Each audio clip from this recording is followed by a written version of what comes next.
আসসালামু আলাইকুম। আমরা আছি ত্রিভুবন আন্তর্জাতিক বিমানবন্দরে। নেপাল কাঠমান্ডুতে অবস্থিত আন্তর্জাতিক বিমানবন্দর এটি। শহরের কেন্দ্রস্থল থেকে 6 কিলোমিটার দূরে কাঠমান্ডু উপত্যকায় অবস্থিত। এটি নেপালের একমাত্র আন্তর্জাতিক বিমানবন্দর এবং 1949 সাল থেকে একটি বিমান ঘাঁটি হিসেবে কাজ করছে। এটি রাজা মহেন্দ্র 1955 সালে উদ্বোধন করেন এবং 1964 সালে বর্তমান নামে পরিচিত হয়। শুরুতে এটি ঘাসের রানওয়ে ছিল। 1957 সালে কংক্রিটের আস্তরণ স্থাপন করা হয় এবং বেশ কয়েকবার সম্প্রসারণ করা হয়। ত্রিভুবনের প্রথম জেট বিমান নামে 1967 সালে এবং জেট বিমান নিয়মিত পরিচালনা শুরু করে 1972 সালে।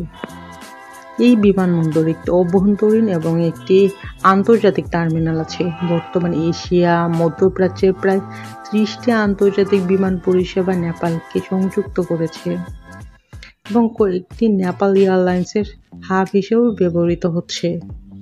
2001 সালে নেপাল এয়ারলাইন্স তাদের ফাস্ট ফুড এবং লন্ডন ফ্লাইট স্থগিত করে, যার ফলে ইউরোপের সাথে নেপালের সরাসরি যোগাযোগ বিচ্ছিন্ন হয়। সম্প্রতি টার্কিশ এয়ারলাইন্স ইস্তাম্বুল থেকে কাঠমান্ডু সরাসরি ফ্লাইট চালু করেছে এবং এর মাধ্যমে নেপালের সাথে ইউরোপ মহাদেশের সরাসরি যোগাযোগ পুনঃপ্রতিষ্ঠিত হয়েছে। এই এয়ারপোর্টটি যথেষ্ট সুন্দর দেখতে, ছোটখাটো কিউট, বাট এই বিমানবন্দরকে সবাই বলে থাকে দুর্ঘটনার জন্য কুখ্যাত বিমানবন্দর।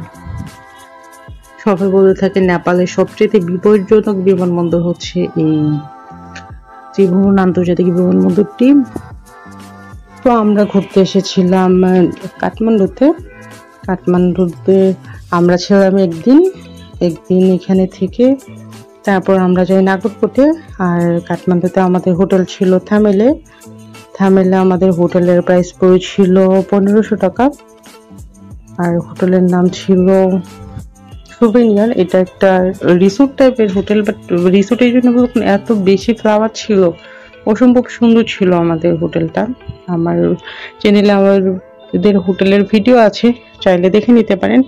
তবে ওখানে একটা প্রবলেম, সেটা হচ্ছে প্রাইসটা কম, রুম টুম সব ঠিকঠাক আছে, কিন্তু ওখানে কোনো ব্রেকফাস্ট বা ডিনার কিছুই দেওয়া হয়নি। অনেক হোটেলে থাকে না যে ডিনার ব্রেকফাস্ট প্রোভাইড করে হোটেল থেকেই, আমাদের সেই সুযোগটা ছিল না, কিন্তু হোটেলটা অসম্ভব সুন্দর ছিল। আর আমরা থামেল থেকে ঘুরতে গিয়েছিলাম নাগরকোটে। তো থামেল থেকে নাগরকোটে আমাদের প্রাইস পড়ে